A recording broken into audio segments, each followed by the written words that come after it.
ABP news पर आप देख रहे हैं हमारी खास पेशकश शिखर सम्मेलन, बदलते भारत की बदलती तस्वीर। और ये मौका इसीलिए खास है क्योंकि आज से 3 साल पहले देश ने एक ऐसी सरकार को चुना था जिस पर बहुत ज्यादा उम्मीदें डाली गई। ना सिर्फ सीट के मार्फत से कितनी सारी सीटें झोली भरकर मोदी सरकार को दी गई, बल्कि इससे पहले जो सरकारें थी उन पर आमतौर पर पॉलिसी पैरालिसिस का आरोप लगता था। उन पर आरोप लगता था कि किस तरह से नीतियां अटकी हुई हैं, बिल पास नहीं हो रहे, सबसे गंभीर भ्रष्टाचार के आरोप लगते थे।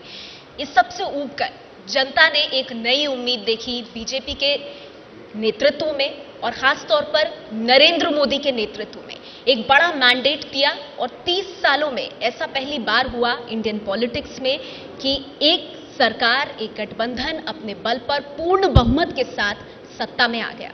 सत्ता तो मिल गई, लेकिन उसके बाद हर कदम पर पैनी नजर रखी जाने लगी। प्रधानमंत्री नरेंद्र मोदी ने कई कड़े फैसले लिए, बड़े फैसले लिए, कुछ नई बातें सामने रखी, चाहे वो स्टार्टअप इंडिया हो, चाहे वो मेक इन इंडिया हो, न्यू इंडिया की उन्होंने बात की। उन्होंने शुरुआत में ही ये कहा कि उनको प्रधानमंत्री के रूप में देश ना देखे, उन्हें एक चौकीदार के तौर पर, प्रधान सेवक के तौर पर ये देश देखे। और बहुत ज्यादा उम्मीदें हैं, तो वो चाहे उज्ज्वला योजना के माध्यम से हो, चाहे जनधन योजना के माध्यम से हो, चाहे टेक्नोलॉजी के माध्यम से गांव को जोड़ने की बात हो, युवाओं को रोजगार देने का एक बड़ा वादा किया गया था। उस पर कई तरह के सवाल उठते हैं कि क्या वो वादा पूरा हो पाया। लेकिन इसके साथ ही जो गरीबों तक गैस के सिलेंडर पहुंचे या फिर लोगों ने खुद अपनी सब्सिडी छोड़ी एक ऐसे कॉज के लिए जिसे प्रधानमंत्री नरेंद्र मोदी ने गरीबों के हित में बताया, तो बहुत सारी चीजें हुई। और सबसे बड़ी बात यह है, देखिए कि लोकतंत्र में जनता का फैसला सर्वोपरि होता है और आपका इम्तिहान एक राजनीतिक पार्टी के तौर पर तब होता है जब आप जनता की अदालत में जाते हैं। तो चुनाव दर चुनाव, चाहे वो लोकल इलेक्शंस हो या वो राष्ट्रीय स्तर के चुनाव हो, नरेंद्र मोदी, उनकी पार्टी विजय दर्ज करती रही। दिल्ली और बिहार ऐसे राज्य रहे जहां पर धक्का लगा, लेकिन उसके अलावा जितने भी अभी हाल फिलहाल में जो 5 राज्यों के चुनाव हुए उसमें बंपर जीत। और इस वक्त हमारे साथ रविशंकर प्रसाद जी, खास मेहमान हमारे जुड़ गए हैं। आपको बता दें, बदलते भारत की बदलती तस्वीर पर बात करने के लिए हमारे साथ मौजूद हैं देश के कानून मंत्री रविशंकर प्रसाद, जो कि आईटी मंत्री भी हैं। और ये अपने आप में इसलिए अहम हो जाता है क्योंकि प्रधानमंत्री नरेंद्र मोदी का डिजिटल इंडिया और न्यू इंडिया का जो सपना है उसे साकार करने की एक बड़ी जिम्मेदारी रविशंकर प्रसाद जी के कंधों पर है।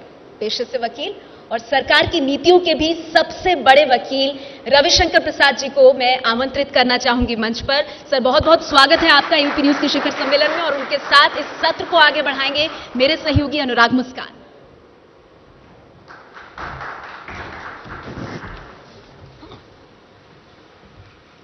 बहुत बहुत शुक्रिया नेहा, आपका बहुत बहुत स्वागत है। रविशंकर जी आपका धन्यवाद। कैसे हैं सर आप? ठीक ठाक, बढ़िया। मैं आपसे सवाल जवाब का सिलसिला शुरू करूं। जनता के सवाल, मेरे सवाल, फेसबुक ट्विटर पर भी हमने सवाल लिए हैं वो सवाल। उससे पहले मैं चाहूंगा कि चूंकि मोदी सरकार के 3 साल पूरे हुए हैं, अच्छे दिन आ गए ये दावा पेश किया गया है। मैं चाहूंगा कि मैं आपको मौका दूं, आप आएँ स्टेज पर और इन 3 सालों का लेखा जोखा 5 मिनट में हमें देने की कोशिश करें कि अब तक की उपलब्धियां क्या रही हैं मोदी सरकार की। स्वागत है सर।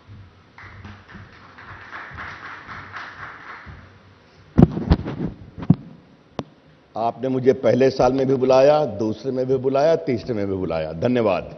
उम्मीद कर रहा हूं चौथे और 5वें में भी बुलाएंगे। देखिए मित्रों, क्या हमने किया है देश को। कल हमारी इंटरनेशनल कोर्ट ऑफ जस्टिस में एक बहुत बड़ी विजय हुई है। दुनिया के जस्टिस सिस्टम के सामने हमने पाकिस्तान को बेनकाब किया है।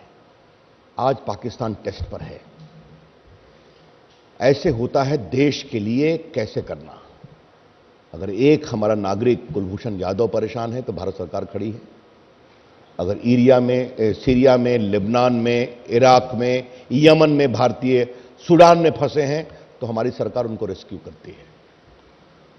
और देश में हम प्रेरणा कैसी जगाते हैं कि दुनिया के एक बड़े वकील हरीश साल्वे हमारे वकील थे। वो 1 रुपया फीस लेते हैं और पाकिस्तान के वकील करोड़ों लेते हैं। अभी पाकिस्तान में यही बहस चल रही है कि पाकिस्तान हार भी गया और करोड़ों खर्चा भी किया और भारत का क्या आईन है। हमने देश की साख बढ़ाई है, देश की प्रतिष्ठा बढ़ाई है। आज 3 साल हो गए, हमारी सरकार ईमानदार है और ईमानदार रहेगी। फैसले ईमानदारी से होते हैं। लेकिन 2-3 छोटी बातें बहुत कहूंगा, बाकी प्रश्नोत्तर में लूंगा। हमारी सरकार, पीएम ने कहा था आते समय, गरीबों के लिए जिएगी। हमने क्या किया? आधार से गरीबों का बैंक अकाउंट जोड़ा, फोन से सीड किया मोबाइल से, और सीधा उनके बैंक अकाउंट में भेजना शुरू किया। आज हमने 50,000 करोड़ रुपए बचाए जो बिचौलिए खा जाया करते थे। बेटी पैदा नहीं हुई, बड़ी हो गई और विधवा पेंशन भी लेती थी। याद करिए आप कुमावत जी, कहा था राजीव गांधी ने, मैं दिल्ली से 1 रुपया भेजता हूं और जमीन पर 15 पैसे पहुंचते हैं। मोदी जी की सरकार के में हम गरीबों के अकाउंट में 100 रुपये दिल्ली से भेजते हैं और इनके अकाउंट में 100 रुपये जाते हैं। बाकी आपने देखा ये मुद्रा योजना, कभी आप समझ सकते हैं कि 7 करोड़ 45 लाख लोगों ने 4 लाख करोड़ रुपया लोन लिया है। गरीब, ठेले वाले, चाय वाले, छोटे दुकान वाले, उन्हें नौकरियां भी दी हैं। उज्ज्वला योजना, 2 करोड़ गरीबों को हमने गैस दिया जिनकी आंख परेशान हुआ करते थे धुएं से। किसानों के लिए फसल बीमा योजना, उनके लिए मंडी बनाया। और आज जो आपने डिजिटल इंडिया की बात मेरे परिचय में कही, आज digital India, make in India, startup India, ये क्या है? ये भारत को एक नई तकनीक से मजबूत करने की कोशिश है और वो काम हम कर रहे हैं।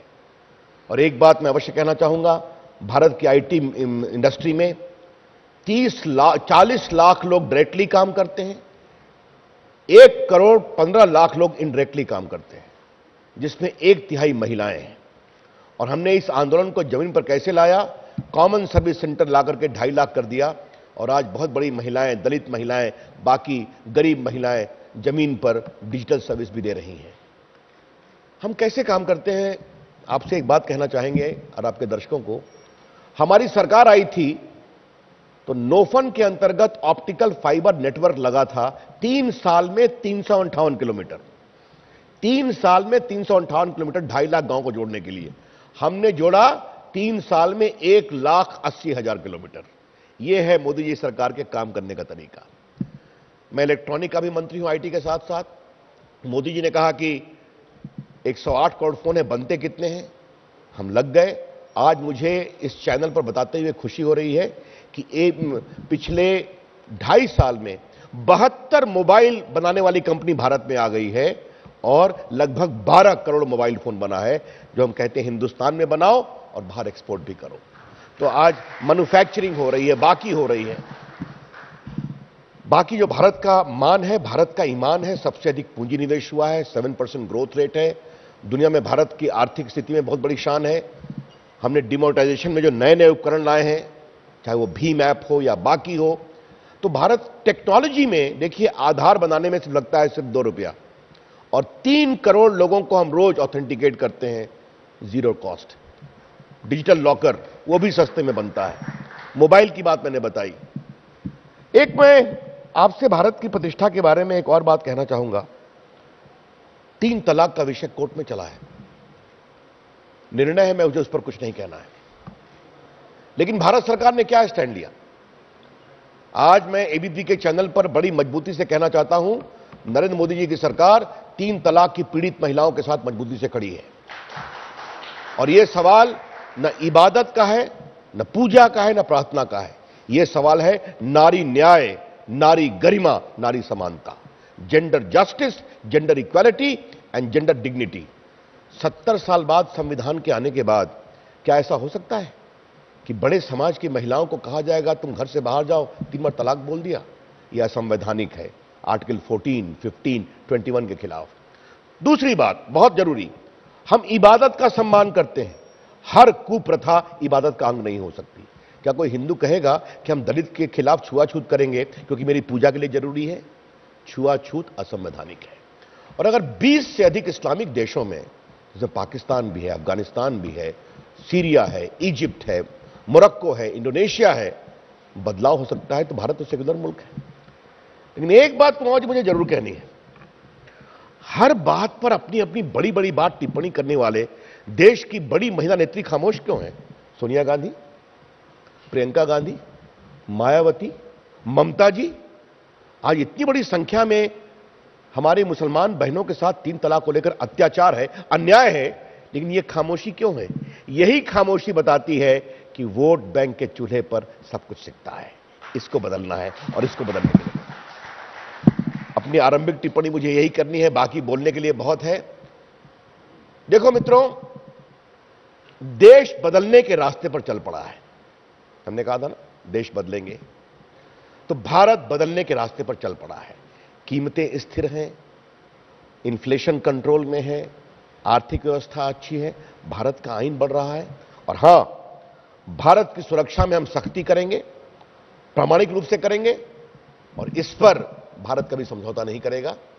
आज दुनिया में भारत की प्रतिष्ठा बढ़ी है, हिंदुस्तान में भी है। अगर आज मोदी जी बार बार चुनाव जीतते हैं तो जनता का स्नेह हमें मिलता है। और आज इस चैनल पर मैं भारत की जनता को प्रणाम करता हूं कि बीजेपी के प्रति जो उन्होंने स्नेह दिया है। देखिए, कुछ लोग तो शिकायत करेंगे, शिकायत करने वाले पर मुझे कुछ नहीं कहना है। हिंदुस्तान आगे बढ़ रहा है। हमने गिलास को आधा दो तिहाई भरा है। 5 साल का वक्त दीजिए और चमकाएंगे। बहुत बहुत धन्यवाद, नमस्कार।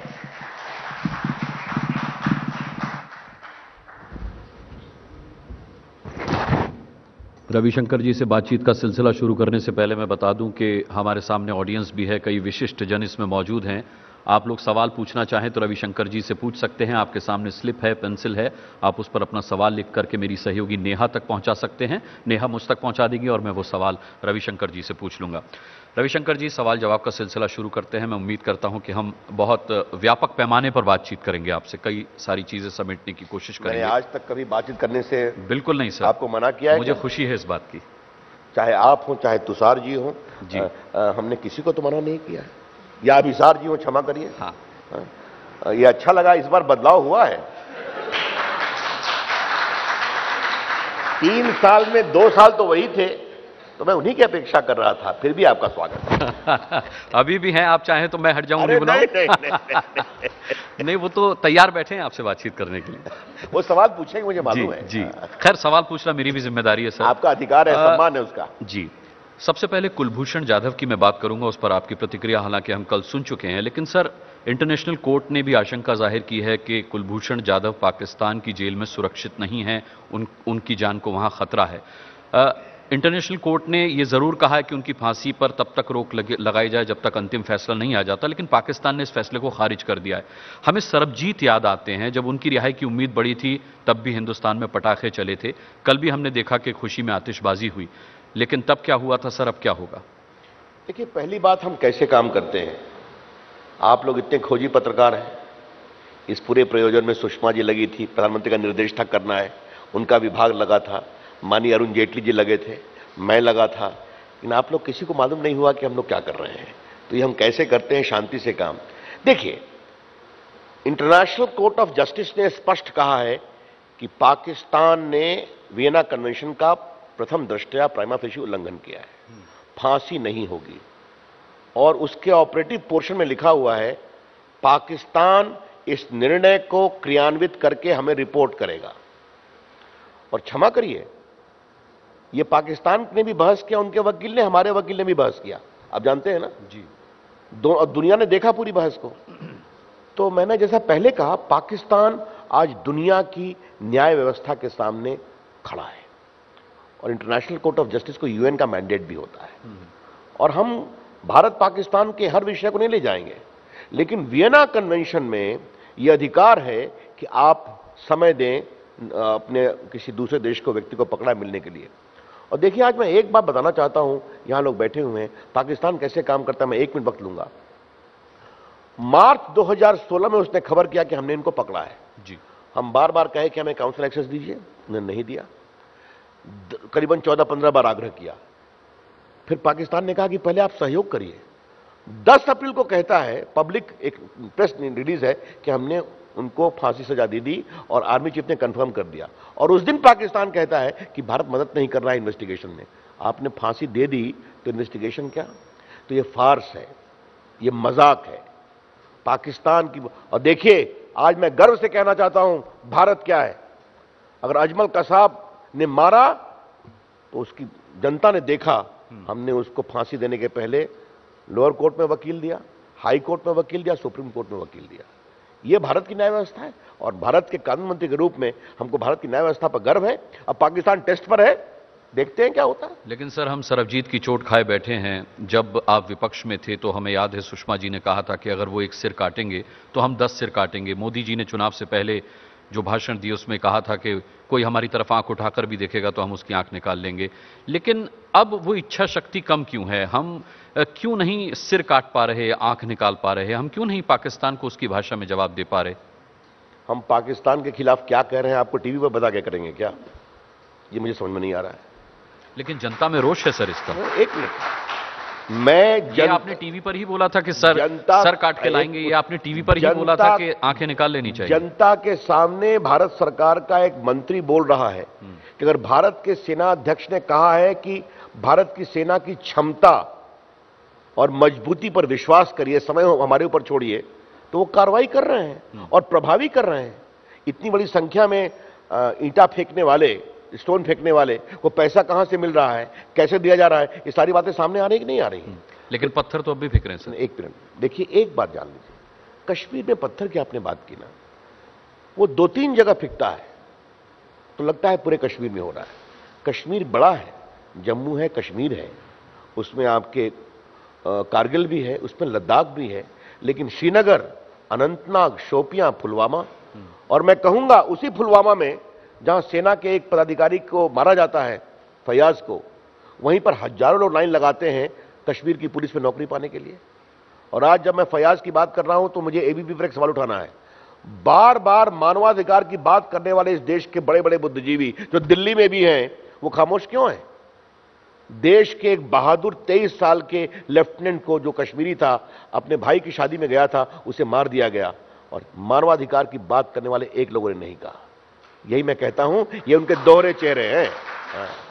जी सर, मैं लौटूं अंतर्राष्ट्रीय मुद्दे पर, उससे पहले बिहार ले चलना चाहूंगा मैं आपको, क्योंकि देखिए मेरा प्रदेश है वो। हाँ, क्योंकि आपका प्रदेश भी है। और दूसरी बात, आजकल जिस तरीके से विपक्ष आरोप लगा रहा है कि मोदी सरकार छापेमार सरकार बन गई है, चिदम्बरम साहब के ठिकानों पर छापे, उनके घर पर छापे, उनके बेटे के घर पर छापे, लालू प्रसाद जी के 22 ठिकानों पर छापेमारी हो रही है, तो विपक्ष ये भी कह रहा है कि भैया सबको जेल में डाल करके मोदी जी 19 में राज करना चाहते हैं। क्या ये रणनीति है? बड़ा अच्छा काम, जवाब देने दीजिए इसको। ये कौन लोग कह रहे हैं जिन्होंने 12 साल मोदी जी को प्रताड़ित किया, अमित शाह को किया? आपको मालूम है ना, वो चर्चा छोड़िए। लेकिन आप रविशंकर से बात कर रहे हैं, जो चारा घोटाले को उजागर करने वाले वकील रहे हैं पीआईएल में, मालूम है ना, पटना हाईकोर्ट, मैंने ही बस किया था। चारा घोटाला, अलकतरा घोटाला, क्या हम ही ने कहा था लालू जी को कि चारा खाना चाहिए और अलकतरा पीना चाहिए? वो सजायाफ्ता है। क्या हम ही ने कहा था कि बेटी बिजवासन में एक बड़ा प्लॉट खरीदे और आपके सैनिक फार्म में खरीदे और उनके बेटे फ्रेंड्स कॉलोनी में खरीदे? ये हमने कहा था क्या? पहली बात। क्या हम ही ने कहा था चिदम्बरम के बेटे कार्तिक जी को कि पिताजी वित्त मंत्री हों तो आप 4-5 कंपनी बना करके काम करिए? क्षमा करिए, भ्रष्टाचार करेंगे तो मोदी जी की सरकार में मदद नहीं होगी। और ये हम कहना चाहते हैं, जो हम दूसरे को कहते हो पैमाना हमारे ऊपर भी है। हम गर्व से कहते हैं भ्रष्टाचार नहीं हुआ। देखिए, हमें पीड़ा है। आज मैं लालू जी को देखकर एबीपी चैनल पर एक बात करना चाहता हूं। वो मुझसे बड़े हैं, उम्र में काफी बड़े हैं, 7-8-9 साल बड़े हैं। हम सभी जेपी मूवमेंट के सेनानी रहे हैं, जेल में साथ रहे मीसा में, और जेपी ने कहा था भ्रष्टाचार मिटाना है, नया बिहार बनाना है। और आज लालू जी, आपकी अगुवाई में बिहार का तो जो हुआ, आपके परिवार भ्रष्टाचार की गंगोत्री बन रहा है। इस सवाल का जवाब देना पड़ेगा जी। इसलिए हम कोई प्रताड़ित नहीं करते। शाम को रहेंगे वो हमारे साथ, सवाल पूछा जाएगा उनसे, शाम को रहेंगे उनसे।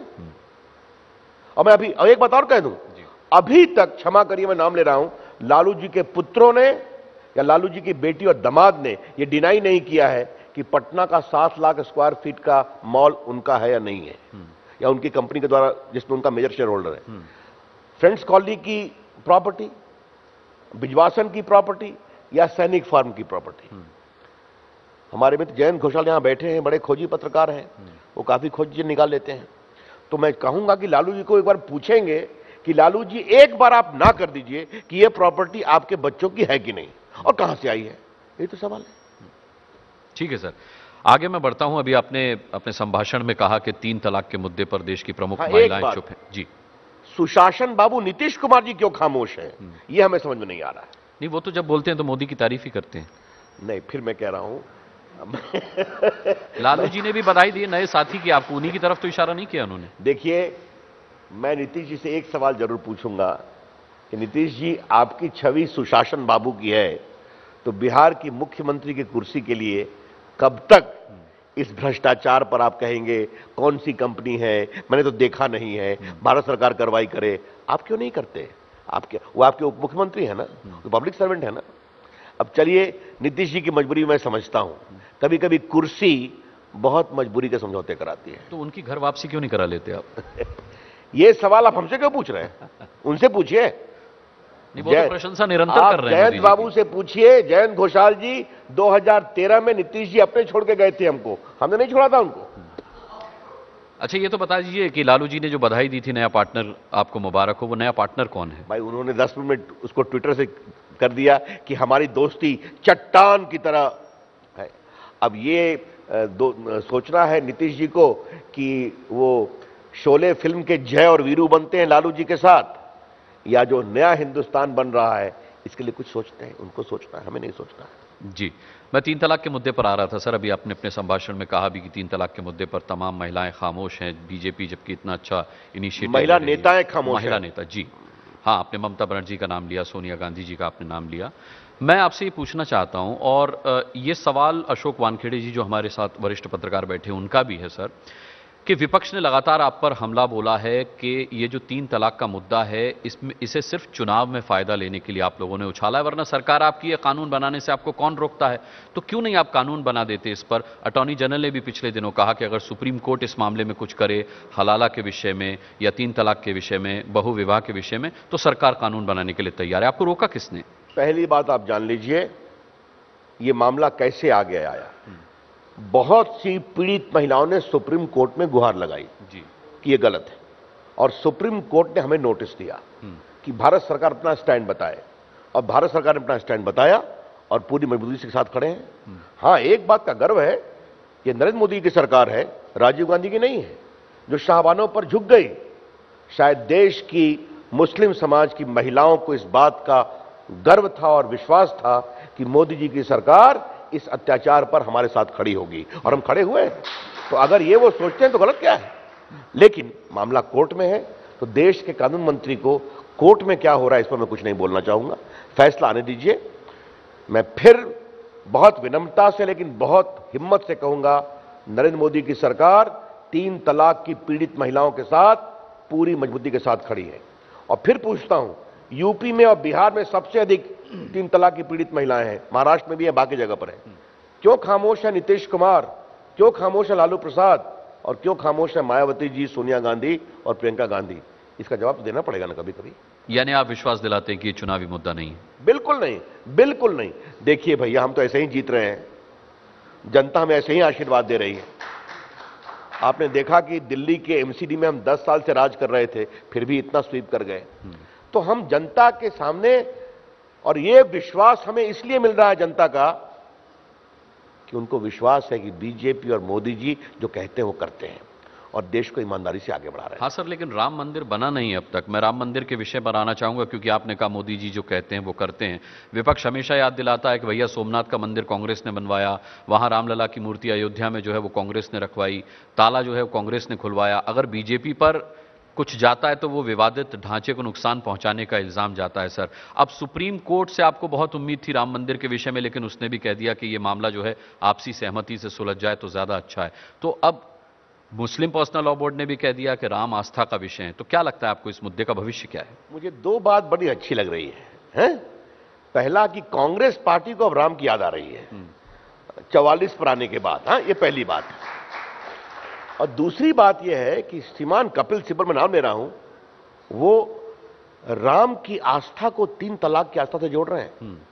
मैं कभी कोर्ट की प्रोसीडिंग पर टिप्पणी नहीं करूंगा, लेकिन ये जो तुलना है ये बहुत दुर्भाग्यपूर्ण है। ये पहली बात मैं कहूंगा, बाकी कोर्ट का विषय है। लेकिन आपने कभी पूछा चारा घोटाले के वकील से, अब आप रविशंकर पूछ रहे हैं रामलला के वकील से।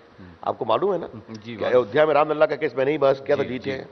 देखिए, मामला सुप्रीम कोर्ट में है, और मैं इतना ही कह सकता हूं कि इस केस में एक वकील के रूप में पेश होने के कारण जितनी बड़ी संख्या में साक्ष्य हैं कि रामलला पैदा हुए, उस पर हम हाई कोर्ट में जीते हैं, हम सुप्रीम कोर्ट में भी जीतेंगे।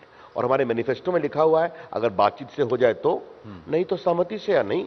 और याद करिए, एक टिप्पणी कोर्ट की हुई कि सहमति की अपेक्षा है क्या, कितना चिल्लाए मुसलमान संगठन, याद है ना आपको? आपने देखा होगा कि कोर्ट से फैसला होने दीजिए।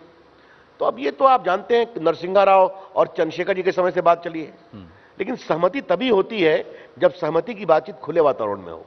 लेकिन मुझे ऐसा लगता है कि बहुत बड़ी संख्या में, देखिए इस देश के बहुत बड़ी संख्या में मुस्लिम जमात के लोग ये मानते हैं कि हिंदुओं की आस्था का सम्मान करने के लिए वहां होना चाहिए।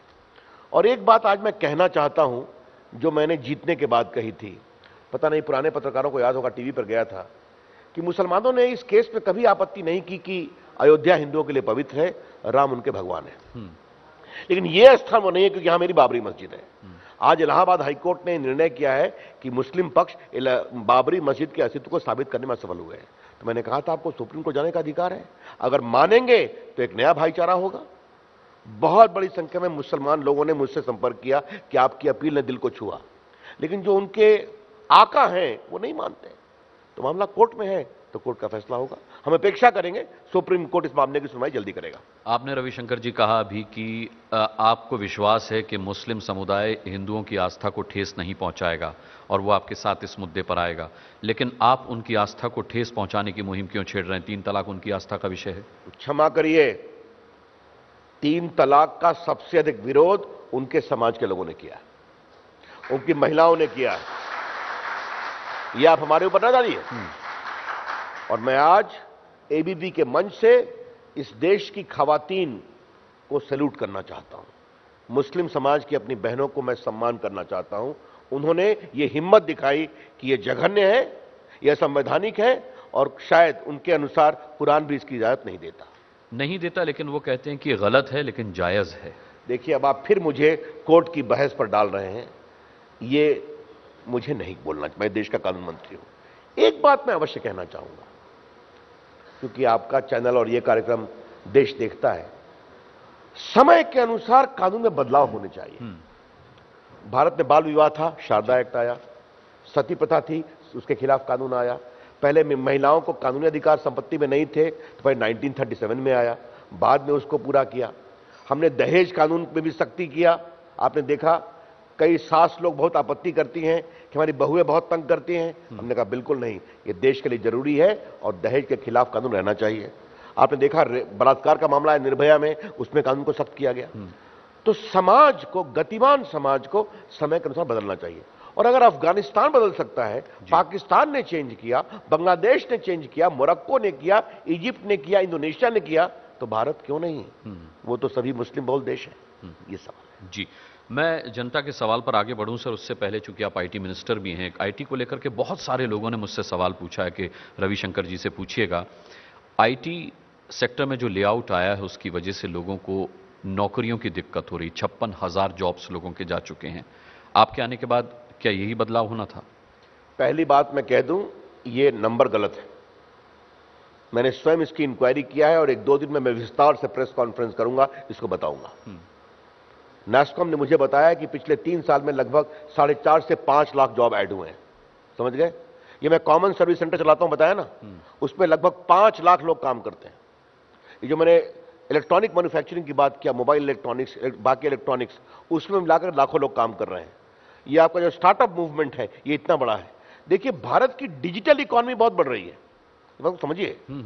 और जैसे ये मुझे बताइए कि एबीपी चैनल 2-3 साल में अपने कुछ लोग को हटाता है ना, कुछ नए लेता है ना। नहीं, हम किसी को नहीं हटाते सर। चलिए, अब ये हमसे आप बहस मत करिए, मैं आपके बारे में बहुत जानता हूं, आपके चैनल के बारे में, छोड़ दीजिए उसको आप। लेकिन मेरा खाली कहना क्या है कि कुछ रूटीन चीजें होती है, लेकिन ये संख्या गलत। मैंने स्वयं मालूम किया, चर्चा की। आज भारत के आईटी सेक्टर में जबरदस्त नियोजन की संभावनाएं हैं, संभावनाएं बढ़ रही हैं और भारत की डिजिटल इकोनॉमी आने वाले 500 से 700 वर्षों में 600 लाख करोड़ की हो जाएगी। और जब मैं डिजिटल इकोनॉमी की बात करता हूं तो मैं आईटी की बात करता हूं, मैं कम्युनिकेशन की बात करता हूं, इलेक्ट्रॉनिक मैन्युफैक्चरिंग की बात करता हूं, मैं ई कॉमर्स की बात करता हूं, मैं साइबर सिक्योरिटी में जो नौकरियां बढ़ रही हैं। तो ये पूर्णता का विषय है। अब किसने खबर लिखी, मैं कोई टिप्पणी नहीं करूंगा, लेकिन मैं विस्तार से यहां जवाब दे रहा हूं।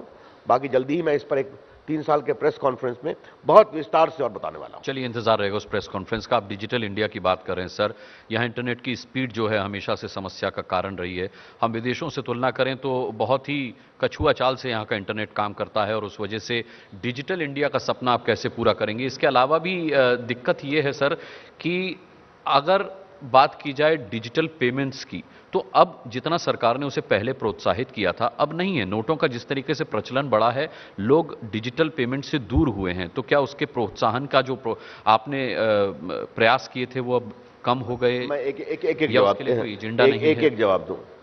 आपको मालूम है भीम ऐप 2 करोड़ लोग यूज कर रहे हैं आजकल। 1400 करोड़ रुपए का ट्रांजैक्शन उस पर हुआ है। लगभग 800 से 12% का इंप्रूवमेंट हुआ है पेमेंट में। ये जो पेटीएम है या बाकी है वो कितना बढ़ रहा है।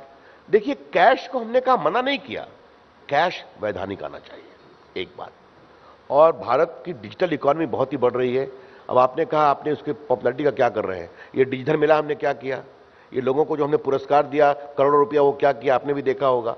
और अभी जो मोदी जी ने ऐप किया है आधार ऐप, वो हमने क्या किया है। अब मैं चाहता हूं आपके चैनल पर दिखाई दूं ये आधार पेमेंट क्या है। ये हमारा स्मार्टफोन है। आप गए किसी दुकान में, सिर्फ आपको कहना अपना आधार नंबर और बैंक से जुड़ा हो। 42 करोड़ बैंक अकाउंट जुड़े हुए हैं। यहां लगा रहेगा एक आपके बायोमेट्रिक्स, आप अंगूठा लगा दीजिए, आपका पेमेंट हो जाएगा जी। अब सबसे मजे की बात क्या है कि पहले अंगूठा छाप कहते थे, याद है ना आपको? जी जी। आजकल अंगूठा लगाइए और पेमेंट करिए। ये भारत की साख है, ये भी हम कर रहे हैं। अच्छा, इसी पर आधार की आपने बात की तो मुझे याद आया, मुझे फेसबुक पर अमित मोदी ने एक सवाल भेजा था कि सत्ता में आते ही ऐसा क्या हो गया कि आप जो पहले आधार कार्ड के खिलाफ जमकर प्रचार करते थे, उसी आधार कार्ड को अब जबरदस्ती जनता पर थोप रहे हैं? देखिए, आधार कार्ड हम सत्ता में आए, हमने पढ़ा, समझा, सुधारा, एक कानून बनाया। मनमोहन की सरकार ने कानून नहीं बनाया था। और आपने आधार की बात कही है तो फिर चूंकि एबीपी चैनल देखा जाता है तो सोचता है ये भी दिखाई दूं। देखिए, ये है मेरा आधार कार्ड, मेरा नाम है, मेरी फोटो है, मैं एक मेल हूं और मेरे पटना का एड्रेस है। और कुछ नहीं कि मेरे माता पिता कौन थे, मेरी धर्म क्या है, मेरी जाति क्या है, मेरा संप्रदाय क्या है, मेरी इनकम क्या है। जो प्रोफाइल होता है ऐसा कुछ नहीं। और ये सब सिस्टम में है। और मैं देश का आईटी मंत्री हूं, मैं अपना भी बायोमेट्रिक्स और आंख का निशान आपको दूंगा तो मेरे खिलाफ भी केस हो जाएगा। इतना सख्त कानून है। लेकिन मैं आपसे एक बात कहूं, गरीब को तो कोई परेशानी नहीं है। गरीब के अकाउंट में पैसा जा रहा है, वो बहुत ही खुश है। उसको एक आइडेंटिटी मिली तो वो बहुत खुश है। अब कुछ लोग परेशान हैं। मैं आज आपके चैनल पर कहूंगा, आधार सेफ है, सुरक्षित है, सिक्योर है। और इससे हम देश को बदलने की बात कर रहे हैं। 114 करोड़ लोग आज आधार पर हैं। और आज यूएन हमें तारीफ कर रहा है, अफ्रीका के देशों से आग्रह है कि हमें बताइए। तो दुनिया हम पर खुश है। अब कुछ लोग हमेशा नाराज रहते हैं। तो हम मेरी सोच एक बात होती है, इसमें कोई सार्थक आलोचना करे उसको मैं सल्यूट करूंगा, लेकिन कुछ लोग जाग कर सोने का स्वांग करते हैं, उसके पास मेरे पर कोई जवाब नहीं है जी। उनको मोदी जी अच्छे नहीं लगते तो हम क्या कर सकते हैं। उनको मैं कहूंगा, नमस्ते, आप जनता के आशीर्वाद की प्रतीक्षा करिए। ठीक है, मैंने अपने सवाल अब रख लिए क्योंकि जनता के सवाल बहुत आ गए हैं सर, वो मैं एक एक करके आपसे पूछता हूं। अनूप कौल साहब का सवाल है ये हमारे बीच से ही कि हम कश्मीरी हिंदुओं का जो कि निष्कासित जीवन जी रहे हैं, हमारे लिए कौन से कोर्ट में सुनवाई हो सकती है? देखिए, मैं बहुत विनम्रता से कहूंगा कि कश्मीर के हिंदुओं के साथ हमारी सरकार की प्रामाणिकता बहुत ही स्पष्ट है, प्रतिबद्धता। आपको याद होगा, पहले ही साल में हमने 500 करोड़ रुपए की उनकी व्यवस्था की थी। स्वयं वहां हमारी जो मुख्यमंत्री, उन्होंने कहा है कि हिंदुओं को आना चाहिए, उसके लिए हम बाकी। लेकिन एक बात समझिए कि पाकिस्तान कश्मीर में अपनी हार के कारण खुराफात करने की कोशिश कर रहा है और उसका माकूल जवाब भी दिया जा रहा है। मैं इतना ही कहूंगा, थोड़ा हमें समय दीजिए, कश्मीर में शांति बनाकर हम इज्जत से इन्हें लाएंगे, ये हम आपको आश्वस्त करना चाहते हैं। अगला सवाल है सर चांदना राठी जी का। वो जानना चाहती हैं कि कौन सी मिनिस्ट्री को हैंडल करना अब तक आपके लिए मुश्किल रहा, कोल एंड माइन, आईटी या फिर लॉ एंड जस्टिस? अब ये देखिए, मेरा एक सोच बड़ी स्पष्ट है। मैं काम करता हूं और जनता मेरे ऊपर सर्टिफिकेट दे।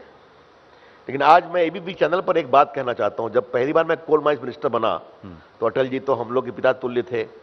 तो मुझे था कि कहीं मैं विदेश में जाऊंगा या वित्त विभाग में जाऊंगा जी। तो मैं अटल जी के पास गया तो उन्होंने कहा कि, मैंने पूछा कि आपने मुझे कोयले में भेज दिया? तो उसने हंसते हुए कहा, बिना कालिख लगाए बाहर आइएगा। कितनी बड़ी बात कह गए। और मुझे गर्व है कि मैंने 1.5 साल में कोल इंडिया के लॉस को प्रॉफिट में बदल दिया, माइनिंग को खोला। आईएनबी मिनिस्टर बना तो यहां बैठे हुए हैं घोषाल जी, बहुत मुझे फॉलो करते थे। ये गोवा का फिल्म फेस्टिवल लाया, ये आपके एफएम चैनल को लिबरलाइज किया मैंने। और आपको जानकर खुशी होगी कि फिल्मों में माफिया मनी को कम करने में मेरी कुछ भूमिका रही है। स्वर्गीय यश चोपड़ा जी के साथ वो चेयरमैन थे फीकी के एंटरटेनमेंट कमेटी के, सुषमा जी ने इसको उद्योग बनाया था। आज आपने देखा मैंने बीएसएनएल को टर्न अराउंड किया, मैंने पोस्टल को आगे बढ़ाया, गंगा जल को गंगोत्री और ऋषिकेश से पहुंचा दिया ई कॉमर्स के थ्रू। अब आईटी की क्रांति कर रहा हूं, कानून की कर रहा हूं। तो मैं जहां जाता हूं काम करता हूं। मुझे प्रधानमंत्री जो भी विभाग देंगे ईमानदारी से काम करता हूं। फैसला करना आपका काम है, जनता का काम है। न मुझे किसी विभाग से प्यार है न किसी से दुराव है, ईमानदारी से काम करता हूं। आपने वाजपेयी जी की प्रशंसा की, उनको याद किया, उनकी तारीफ की। वाजपेयी जी से जुड़ा एक सवाल आया है मेरे पास कि कश्मीर की समस्या के हल के लिए वाजपेयी जी हुर्रियत लीडर्स से बात करने के पैरोकार थे। अब आप कहते हैं कि हुर्रियत नेताओं से बात नहीं होगी, तो क्या वाजपेयी जी गलत थे?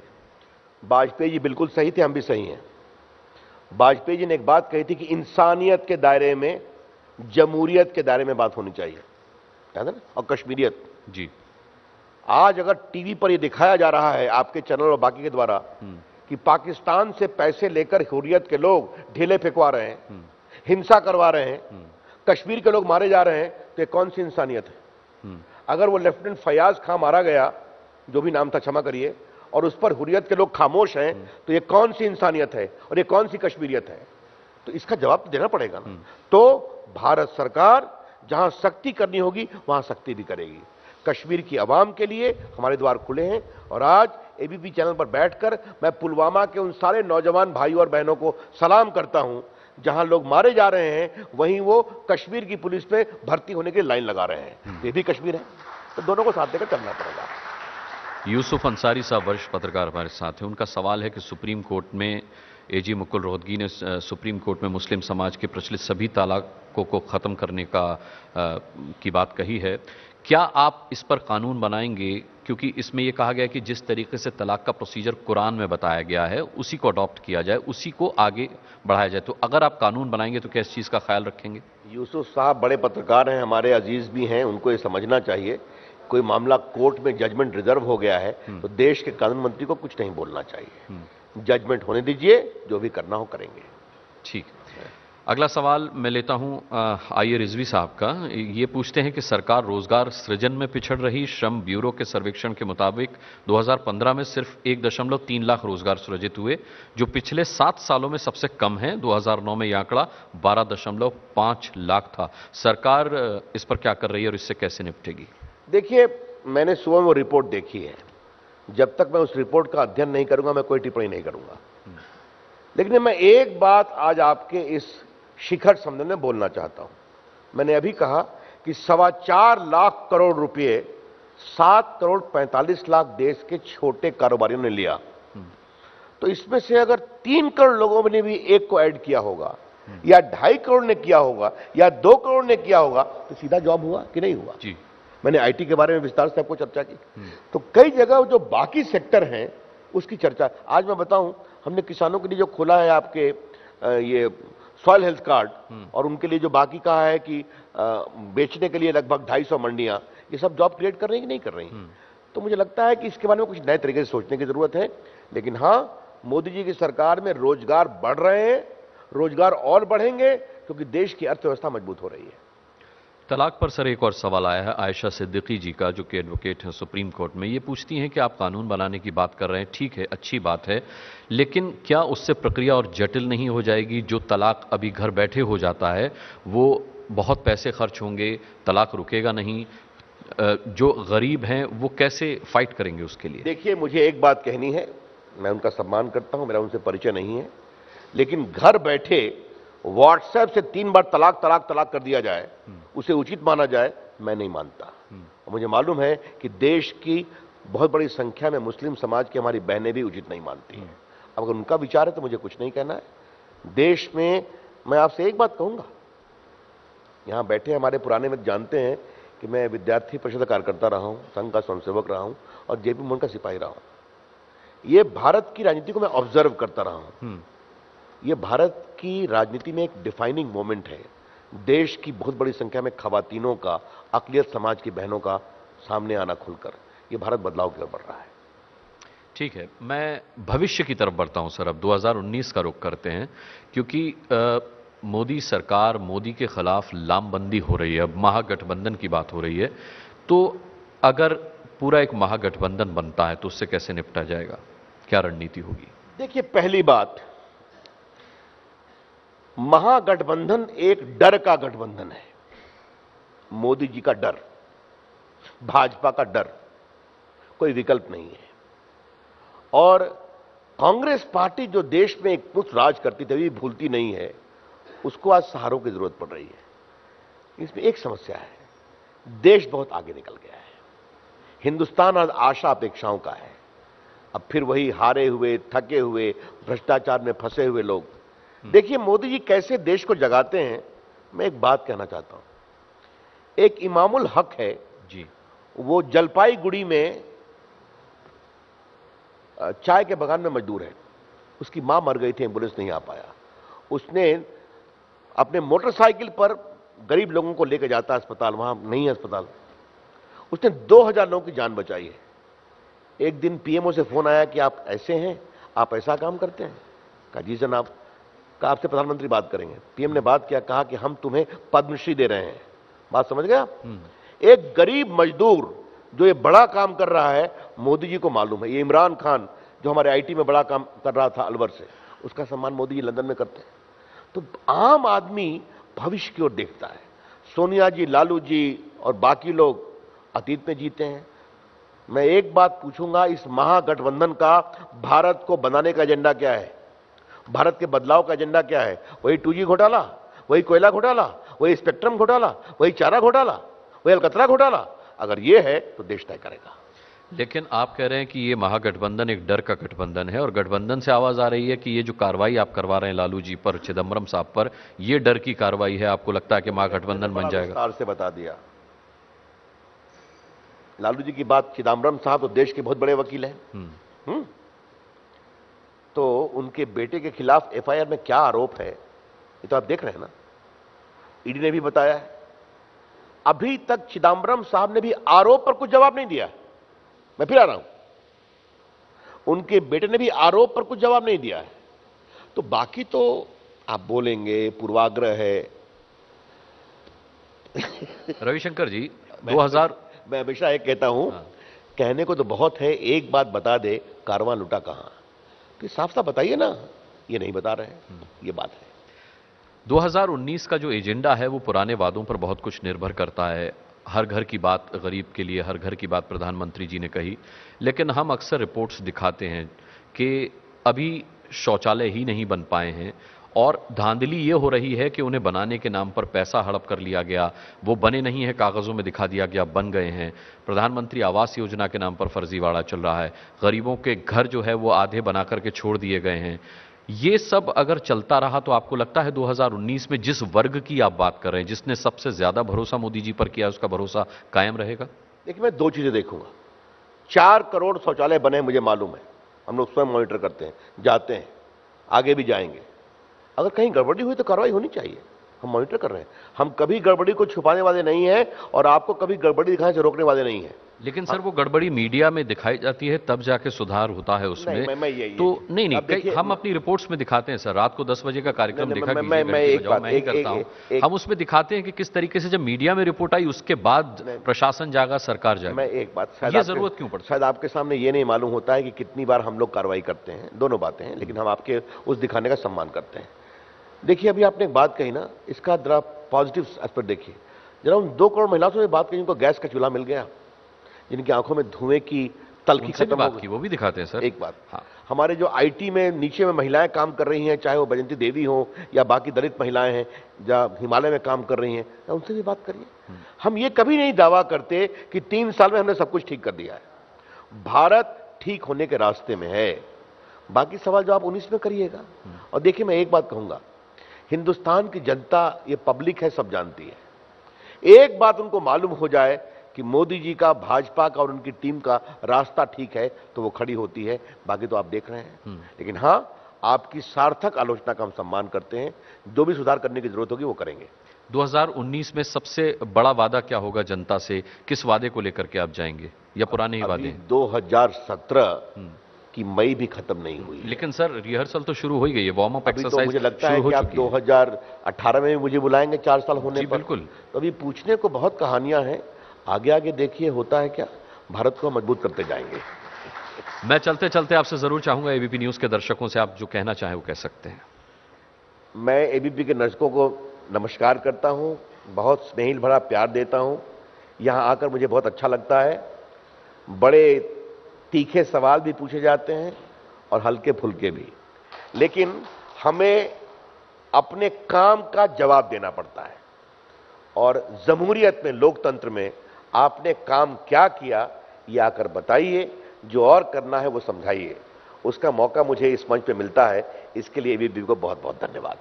बहुत बहुत धन्यवाद आपका भी हम करना चाहेंगे। रविशंकर प्रसाद जी, आप हमारे साथ जुड़े, धन्यवाद। आप इस कार्यक्रम में आए और आते रहें इसी तरीके से। आपको बहुत बहुत और आप बुलाते रहें। बिल्कुल बिल्कुल सर, बैठिएगा एक मिनट। बहुत बहुत शुक्रिया आपका रविशंकर प्रसाद जी, आपने वक्त निकाला, आप शिखर सम्मेलन में आए। मैं अनुरोध करना चाहूंगी।